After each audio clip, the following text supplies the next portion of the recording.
Hello! In this video I will show you how to enable Google Assistant to work on lock screen on OnePlus 5T. So you have to start with opening your Google application, then click on your avatar and go to settings. Now click on Google Assistant and click on Hey Google and Voice Match.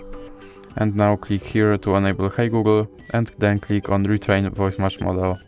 Okay Google, what's the weather tomorrow? Okay Google, set a timer for 5 minutes.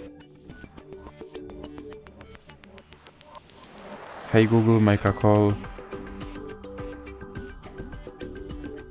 Hey Google, remind me to water my plants every Monday.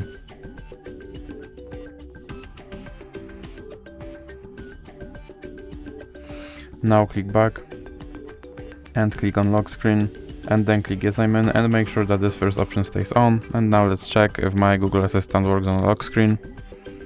Okay Google. And as you can see, my assistant works on lock screen.